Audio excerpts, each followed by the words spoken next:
Good evening, everyone, and welcome to another episode of Triple Threat Comics YouTube channel. I'm your host, Ian Miller. Tonight, we welcome back another great guest of mine. He's been on the show for a couple of times now to talk about his excellent series, Stellar Lands. So please welcome Max Ferrada. Max? Hey, Ian, thank you for the double excellent. Not just one excellent, two excellents. I appreciate that. You're very welcome. You're very welcome, sir. It's always a pleasure to have you back on the show. It's actually ironic because when I actually was typing in tonight's episode, I realized you were actually the first guest on our season 3. All right. Yes, that's right. You're just coming back from a hiatus, I believe. That's right. That's right. Yeah. How long was it hiatus? I would have to say it was about a couple of weeks. Okay, not bad. Yeah. All right, but yeah, I'm glad to have been the one to get the momentum back on course. Absolutely. Yeah. So you're obviously back with Stellar Lands in issue 2, but it's actually both issue 1 and 2 in this campaign, right? Yes, because if well, you don't necessarily have to read issue one and in order to appreciate issue two. The way I've written this series is that they're all happening at the same time and they all end at the same time. So there's no mandate to watch for a specific order. Yeah. And with Kickstarter campaigns, especially if it's a numbered book, it's always great to have all the other issues on hand so that you can have it all delivered in a neat little bundle. And if you like collecting and if you like archiving, everything is available in the one place. It's convenient. Yeah, absolutely. Um, yeah, I remember the reaction with issue 1 was being just, well, not to coin the phrase stellar, but I don't think it. Yeah, we hit our goal within 6 days for Stellar Lands 1, and I'm happy to say that for Stellar Lands 2, we hit our goal in 3 days.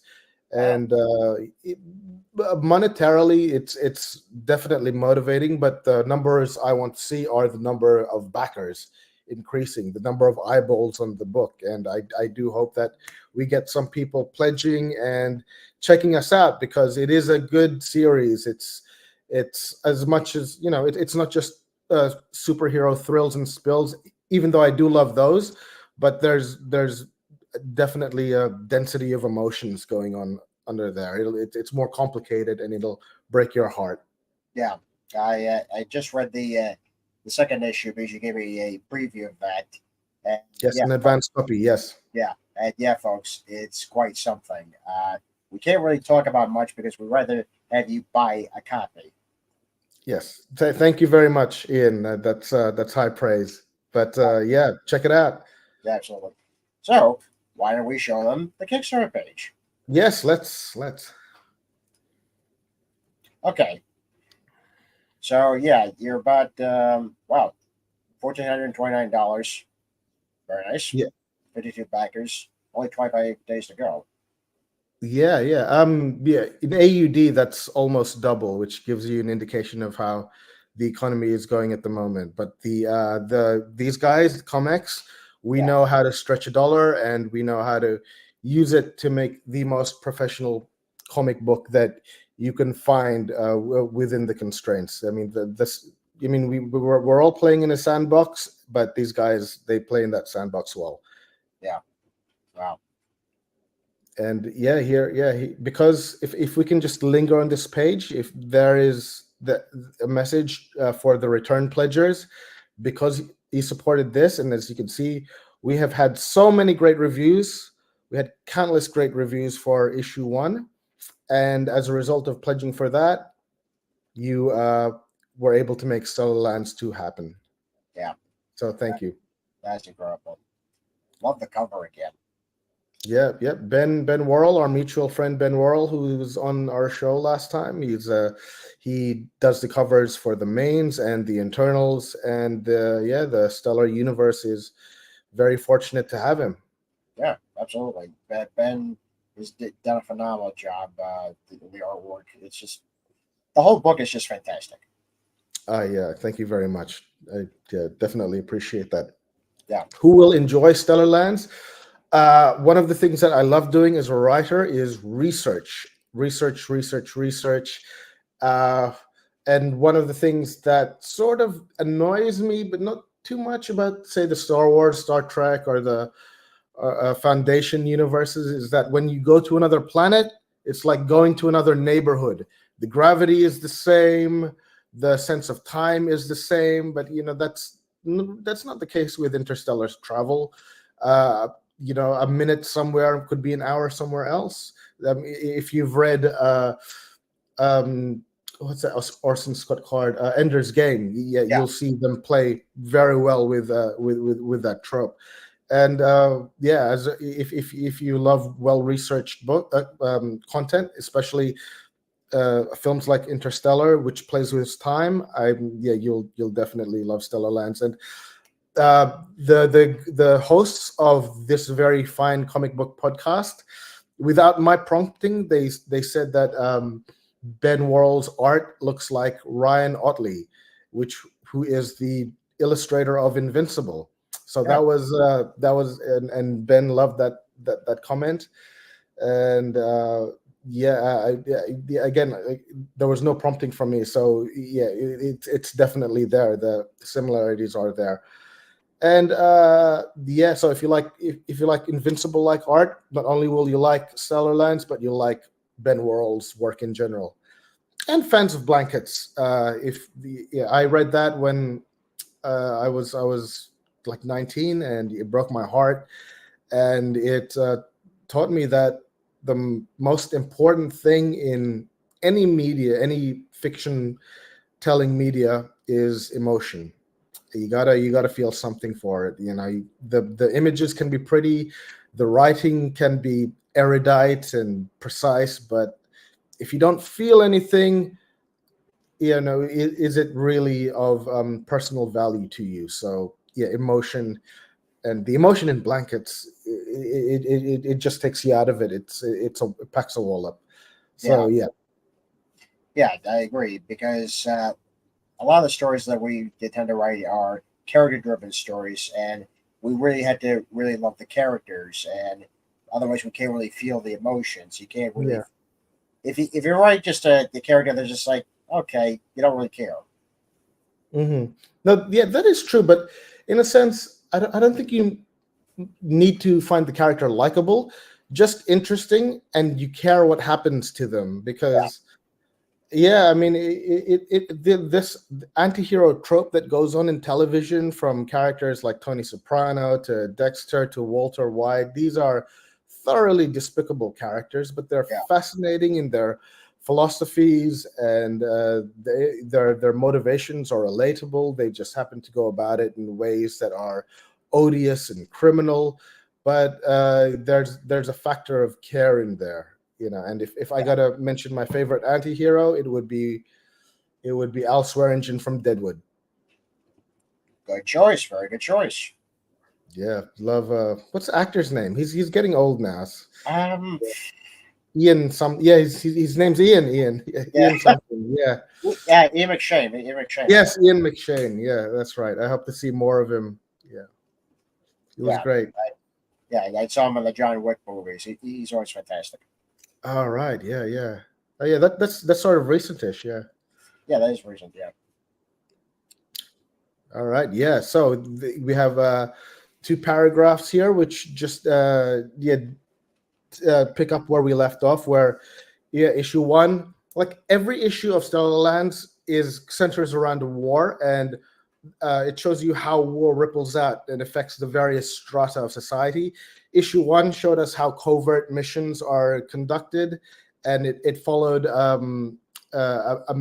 preternatural or a metahuman or a superhero as she takes on a secret, covert mission, and things complicate themselves. Issue two looks at life on a military base, and there are dynamics to explore, because when you're a soldier stationed in another country, you're also an occupier. You have that relationship to the locals who can sometimes be grateful, sometimes be hostile. You yourself are an alien. Now, if you take this dynamic and you put it within the sci-fi realm, you're stationed in another moon, and then you have that extra layer of being an alien, of otherness. And yeah, again, I mean, it wouldn't be a narrative unless things became complicated, and that's what happens here when one of the human soldiers stationed on that barracks on that joint use military base on another planet strikes up a friendship with a local, and what follows is a result of the decisions they make. Yeah, what's great is you're taking a lot of real life type of situations, and you're just putting it in science fiction, and that, I think, to me reads very relatable. Yeah, absolutely. It happens. It happened in bases in Iraq and in Persian-speaking nations as well. I do have actually a degree in politics, so I find consuming history very intoxicating, and sometimes your mind just wanders and draws out hypotheses, the plural of hypothesis, on how certain international relations would take place on an intergalactic scale. Yeah. That is my favorite panel in the whole comic. They're alone. It's not too, there is an intimacy there, but they're not too close. It doesn't even verge on the sort of NSFW or eroticism that seems to do very well in Kickstarter. Sometimes the hint of romance is what lingers most in memory, and the nostalgia can be painful. I mean, we've all been in situations like this where sometimes the conversation is the most vital thing of the night of your interaction. Yeah, absolutely. And what I like about this panel as well is that they're pretty much alone in their own universe. Yes. Yeah, well put. And a universe that is isolated. And I love how Ben gives us all of that extra headroom in order to highlight this this isolation and this being divorced from the rest of the bar, or emotionally speaking, the rest of the universe. And incredible moody lighting and coloring from our stalwart colorist Wilson Go. Yeah, did a phenomenal job. Yeah, he's super dedicated. I just want to tell a quick story. Wilson Go, I was on a WhatsApp chat with Wilson Go while he was coloring STELLARLANDS 2, and suddenly he was lost. I lost contact, and then I was wondering what's going on. We were having a conversation, and then he came back and he started coloring again, and he said, "Sorry, Martin, we just had an earthquake." He's so focused, and he like, "Don't apologize for an earthquake, just relax." Earthquakes happen in Philippines every now and then. Thank goodness no one was hurt, and his family was fine. But after he took care of his family and his environment, his focus then came back to coloring comic books, which is great. Talk about dedication right there. Talk about passion. Yeah, indeed. Even through the earthquakes and even rain, we'll still be passionate about comics. We'll still get the job done. Yeah, well, yeah. If you love what you're doing, it doesn't feel like a job. It's exactly. Just you're almost helpless in being caught up in whatever world that you're passionate about. You'll just like there's this other story of Stanley Kubrick. He was the director before he did Barry Lyndon. He was going to do Napoleon, and he was on a location scout driving around France looking at great locations to shoot, and then suddenly their car veered off an embankment and rolled, and the crew had to clamber out of the car, and they're looking around, going, "Oh wow, where's Stanley? And then they saw Stanley. He was out, further down the field, just looking at locations, going, "Okay, that's great." When you love to do something, you love to do something. Yeah, yeah. You just tune out, other stuff. The world blurs. Yeah. That's insane. Yeah, and I love these covers. These covers are that clean, perfect white aesthetic. I can't explain it. All I can say is that I do like it. It reminds me of French New Wave film posters. Yeah. And see the galaxies in the capes of the characters. Yeah. Those are artistic renderings of royalty-free photographs of the James Webb Space Telescope of the universe, which was launched, I believe, in 2022, New Year's Day. So when you look at these covers, you're literally looking at the universe. And I'd like to think the universe is looking back at you. That is very clever. That is very clever. Yeah, thank you. But yeah, what's important, and yeah, you've read it. You know the differences in gravity and time. I just need to bring it home how small we are, how tiny we are in the grand scheme of things, and that might not necessarily be such a bad thing. Where it's good to be thought of part of something. Yeah. Yeah. It's really hard to factor, just how massive the universe is. I mean, we're talking about thousands and thousands and thousands of planets, other moons, other stars. Oh, billions, yes. Yeah. Yeah. And then we happen to be alive in this particular rock. And Danny Nolan, who I just had a one-to-one interview with yesterday, like you, he also read an advanced copy. And I do appreciate this quote that he gave that I've been pumping around, where he said that he has seen an advanced copy of STELLARLANDS 2 and confirms that it is the same high quality as number 1, or even better. And either of those outcomes is just fine by me. So thank you, Danny. Yeah, absolutely. I agree with him because just the level of detail that's in the story as well as the artwork, it does surpass the first issue, and I love the first issue. So yeah, when someone says that it surpassed the first one, that's when you're doing it right. Thank you very much. That's a soundbite right there, Ian. I'm going to use that. Please do. High praise. Yeah. Yeah. I mean, sometimes the story tells itself.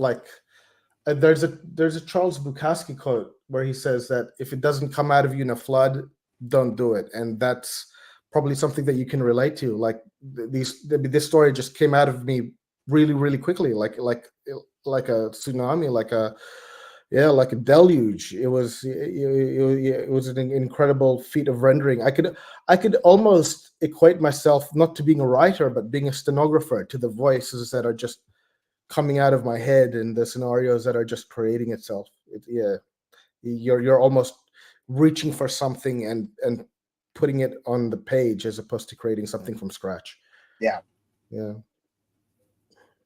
And if we continue, we've now hit the variants by Dino Agor, a fellow Filipino artist. If you're watching this, these variants were created for the purposes of exclusivity. After these 25 days, these variants will no longer be printed and no longer be available, thus preserving their rarity.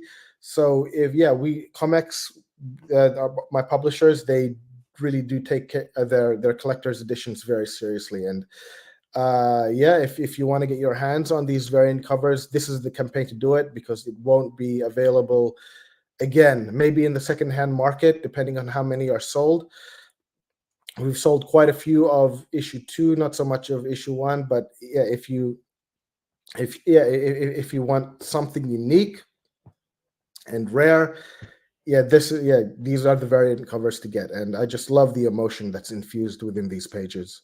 Yeah, just fantastic, because without saying too much, it says a lot. Yeah. Yes. Thank you very much. Yeah. I love the eye contact Yeah, that Dino gave the characters here. Yeah, it's that's very beautiful. nice. Yeah. Mhm.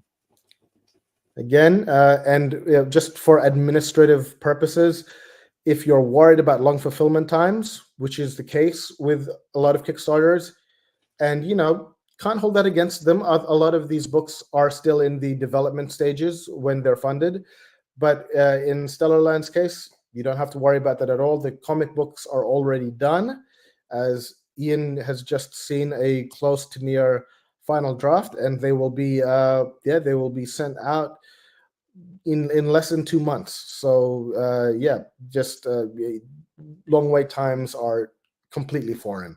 Wow. So yeah, they will be yours for the taking relatively quickly. And at 42 narrative pages, 43 if you count the quote page, you get bang for your buck. The usual comic book, the usual comic campaign at this price is around 26 pages.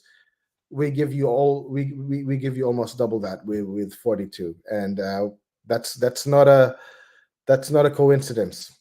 42. If you know, you know. Yeah. Very nice. Yeah. Thank you.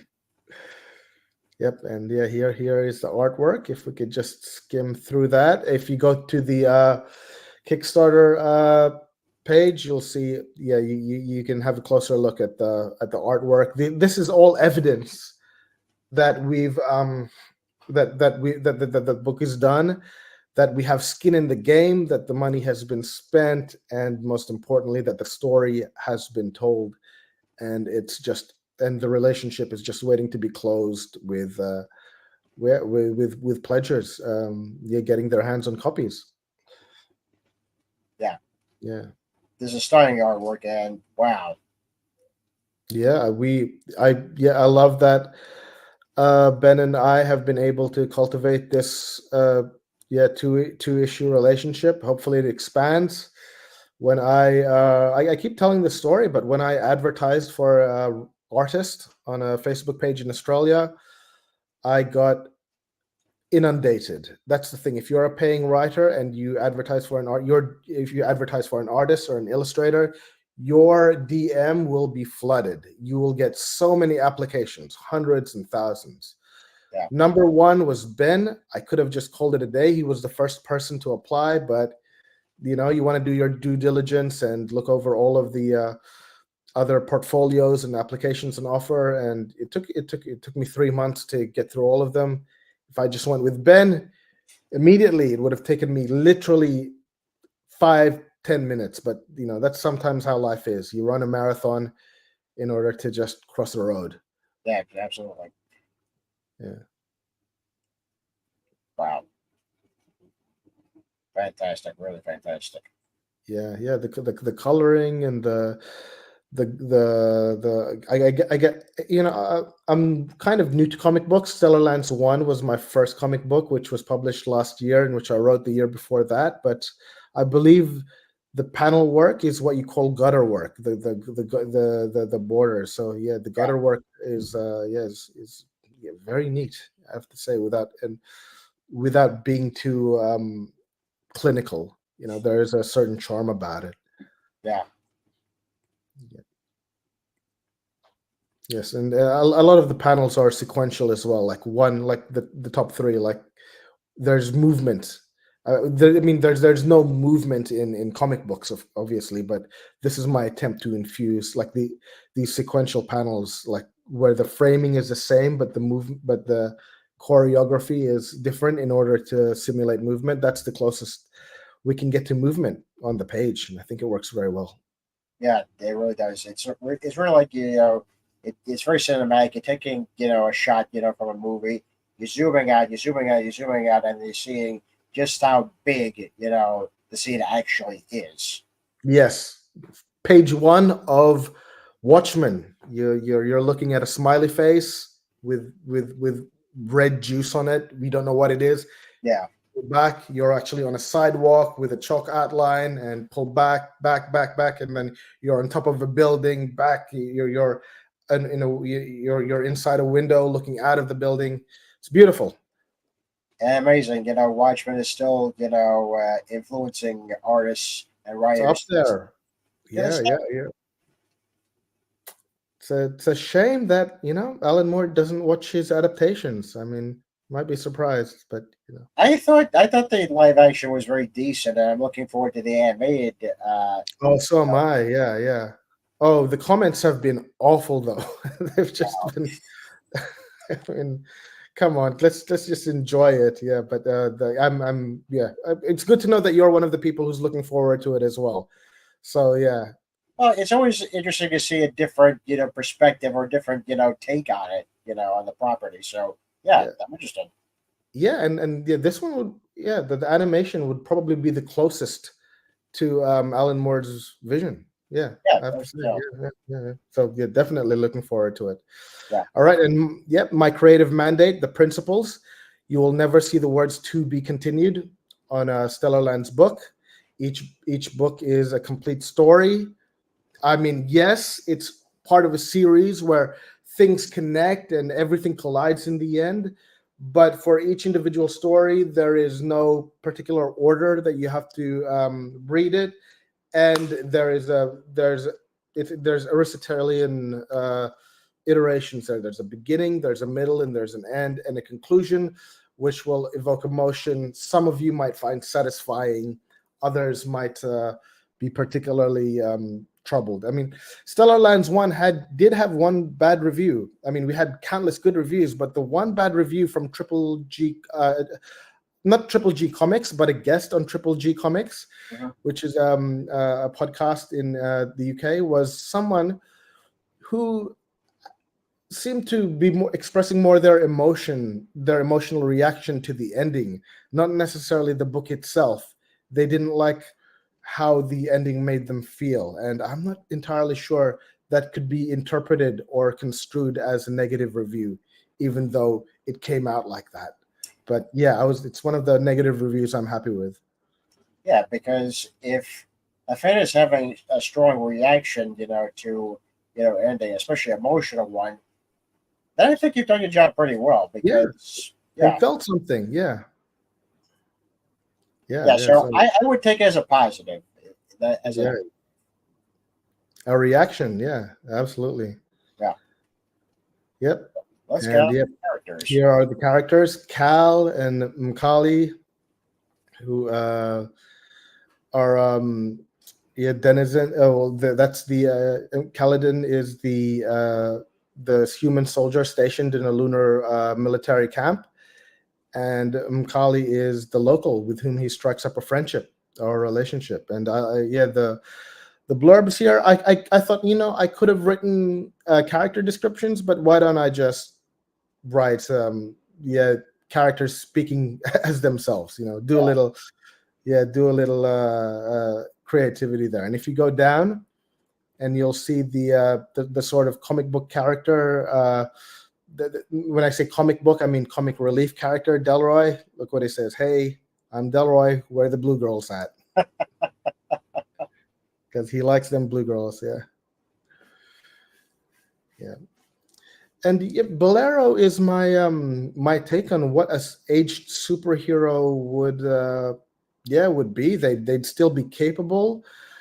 But yeah, there's no hiding their aging process, however slow it may be, and they certainly would have something to prove to the youngins, like they can put themselves in danger.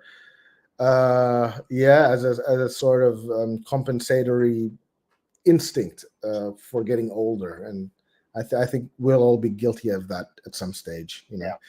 Yeah, I can hang out with the youngins. I'll go to a bar and drink a few Jaegers. No, you can't. You can't. Got to age gracefully. But yeah, I guess when you're a superhero, that instinct will pull you towards some very questionable decisions. And if we could skim through the next sections, you'll see the rewards. Here's what you can get: physical copy if you're still in love with the tactile experience of turning pages, which I am now, thanks to comic books. There are physical books on offer. And I'll tell you something. During lockdown, when I wrote Stellarlands, it was never my intention to have them printed out. I always thought that they'd be Kindle reads or PDFs that would circulate the internet. But these guys over here, Comex, convinced me otherwise. Shane, who goes by Sis, is the founder and CEO of Comex, and he pushed for physical copies to be made, and I cannot thank him enough. I love selling these books at cons, and I love having books in my hand now. He's before that I was a Kindle reader. I didn't have an iPad. I had a Kindle book, and I had hundreds of books in there. But now he's turned me back to the impractical practice of having lots and lots and lots of books in that. Now I'm running out of space. So it spilled over into my couch. I got books everywhere, and yeah, I love Alan Moore, but brevity is not Alan Moore's style. And yeah, I have chunks of Century and League, and yeah, all From Hell is thick, really thick. I didn't realize how thick that was. I mean, I've read it twice on iPad, but yeah, I didn't realize how thick it was until I actually bought a physical copy. Yeah. Oh yeah, it is very thick, and I saw that when they actually re-released it, when they colorized it. Yes, I saw that. I'm unsure. How do you feel about that?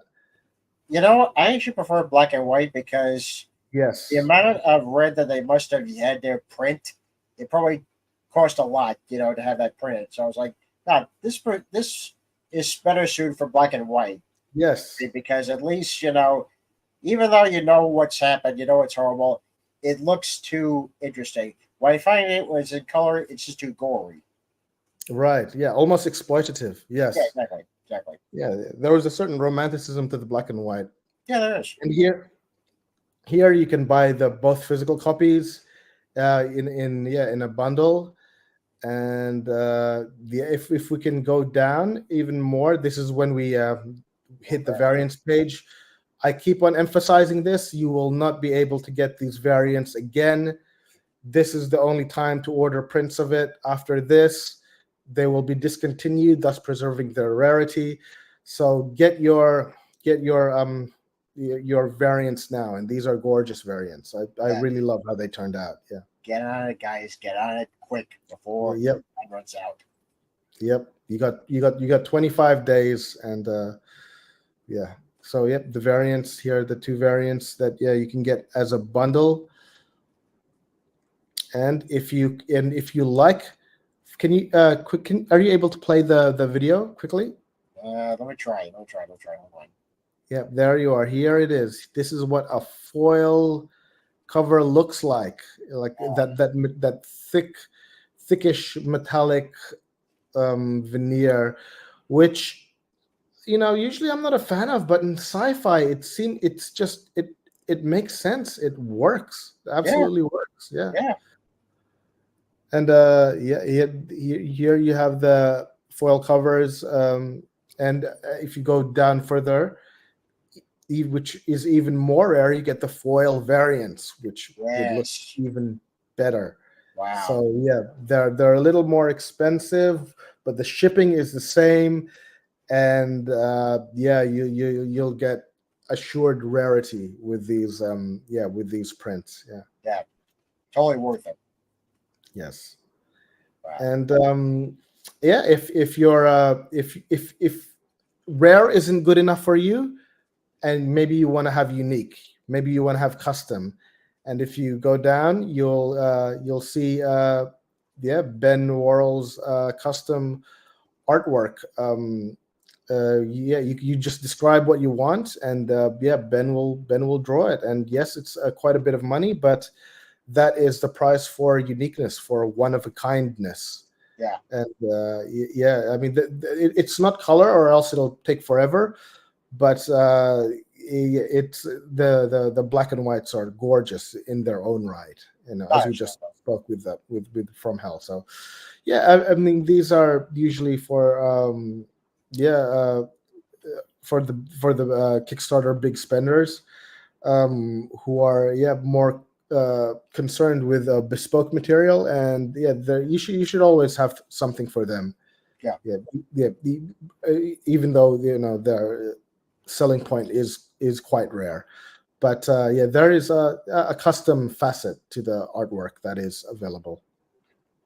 And if we just keep going down, there is a you'll see the digital packages. You can get the you'll get the you can get the digital editions for Stellarlands 1 and 2, and we're trying something new here. It's not if you keep going down, we have the digital variants. Now, of course, if something is digital, it's not a collector's edition because it's digital, but we just wanted to test and see if there were interests in having a variant that is digital, and I'm curious to see if these result in any sales.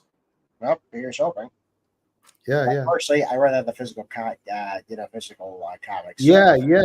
I've been. These guys completely converted me. I'm a physical reader now, and but you know what? If you're a traveler, we cannot travel with all those books. Exactly. That's why it's impractical. Yeah. Yep. And there's the creatives, myself and Ben, and at the bottom are all our other collaborators.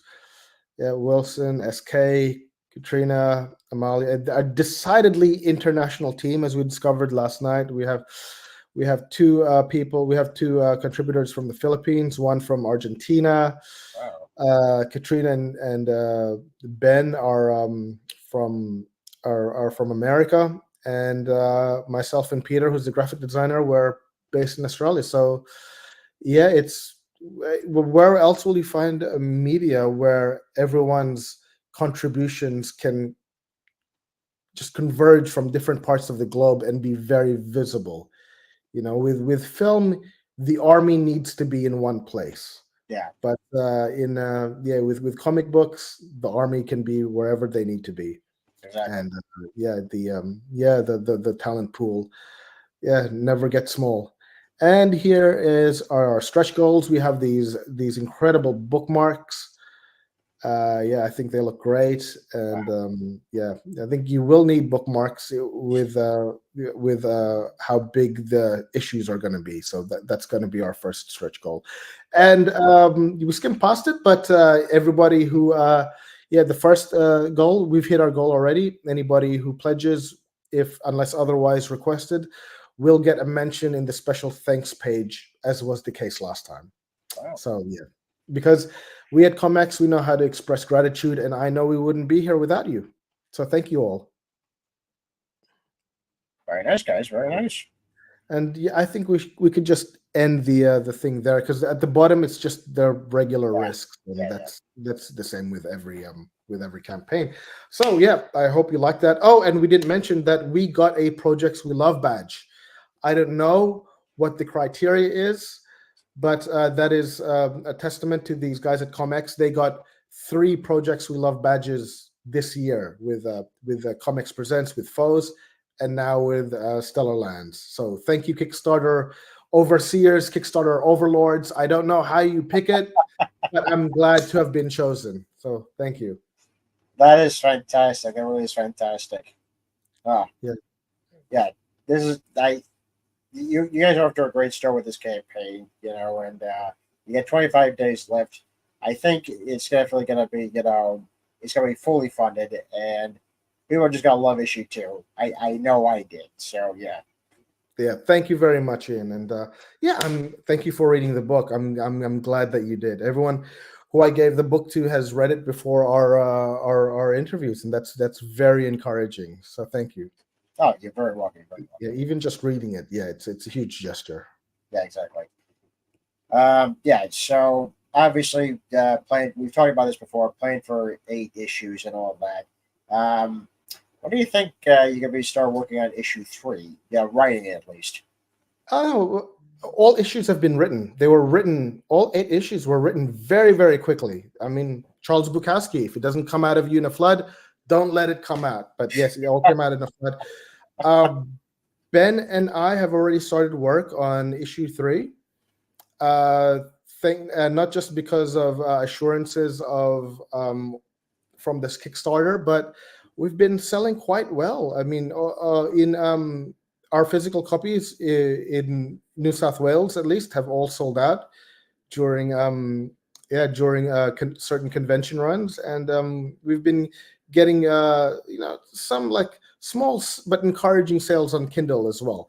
Yeah. So it's given us well, especially the physical sales at the cons. It's given us a net. So we've been able to start issue 3. Well, that's And fantastic. I mean, our Kickstarter was successful in the first 3 days. So Yeah. I mean, finishing 3 is it looks like it. I don't want to make any promises right now, but so far, the promise is there is forming. So something is happening. So I'll say that much. That's good. That's good. So, folks, please buy issues 1 and 2 of STELLARLANDS at the link below.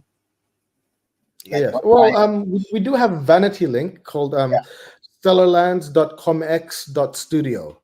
So that'll take you to the same place instead of these this non-vanity link. But yes, STELLARLANDS.comx.studio.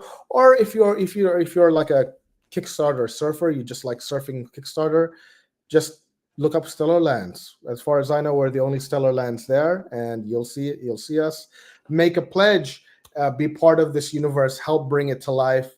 And I can't promise everything, but what I can promise you is a book which you will have an emotional reaction to, and this one aims to break your heart. Yeah. And if you have an emotional reaction to it, that means the writer's done his job, as well as the artists. Yeah, definitely. Couldn't agree with you more. Yes. Yeah. Max, I can't thank you again for coming back on the show and talking to us about this. I'm very excited for you, and I can't wait to help post the Kickstarter for you. Thank you very much, Ian. I really do appreciate it. And I keep saying this, but as a podcast host, you do serve a vital function in the indie comic book community, because during Kickstarters, you'll get a huge amount of pledges in the first week, and then a huge amount of pledges in the last 48 hours. But between that, there's like a zone where things stabilize, and that's what's happening now, where pledges dry up. But every time you guest on a podcast like this, something happens. You get a spike. You get a spike in sales. You get recognition.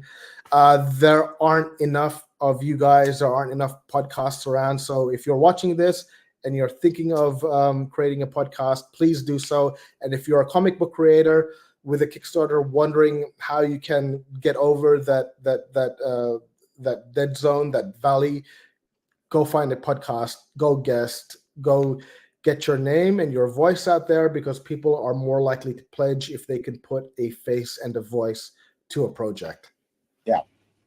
Very solid advice, folks. I hope e-comic creators who are looking to start Kickstarters would do follow the advice. Yes, absolutely. So I'm speaking from experience here. That's all. Yeah, exactly. Before we actually adjourn, as always, I'd like to obviously promote my storefront on tpublic.com with little Ian merch. Obviously, Max, you had seen this website before the last time that you were on the show. But again, I'm always posting new stuff. Obviously, I have to create a few new things here and there.